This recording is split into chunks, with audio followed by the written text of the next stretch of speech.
تلنگانہ کے بلدی انتخابات کے لیے رائے دہی جاری ہے۔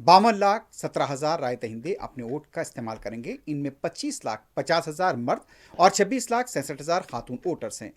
116 بلدیات کے 2569 وارڈز کے لیے 10,719 امیدوار مقابلہ کر رہے ہیں۔ ریاست بھر میں رائے دہی کے لیے پولیس کا وسیع تر بندوبست دیکھا گیا ہے۔ 100% ویب کاسٹنگ کی جا رہی ہے۔ صبح سے بعض اضلاع میں کہیں رائے دہی تیز رہی تو بعض مقامات پر سست دیکھی گئی۔ کئی اہم شخصیتوں اور سیاسی قائدین نے بھی آج صبح اپنے ووٹ کا استعمال کیا۔ بیلٹ کے ذریعے ووٹ ڈالے جا رہے ہیں۔ ووٹوں کی گنتی 13 فروری کو ہوگی۔ رائے دہی آج شام 5 بجے تک جاری رہے گی۔ دوسری طرف کئی معمر رائے دہندے اور معذورین تلنگانہ کے مختلف مقامات پر رائے دہی کے عمل میں حصہ لیتے ہوئے دیکھے گئے۔ تاہم کئی لوگوں کی یہ شکایت تھی کہ معذورین اور معمرین کے لیے ویل چیئر یا پھر دوسری سہولتیں بعض پولنگ بوتھس پر دستیاب نہیں رکھی گئی۔ سہارے کی مدد سے معمرین کو اپنے ووٹ کا استعمال کرنا پڑا، اور جس طرح کے انتظامات کو لے کر ان کا یہ کہنا تھا کہ یہاں پر مؤثر انتظامات نہیں تھے۔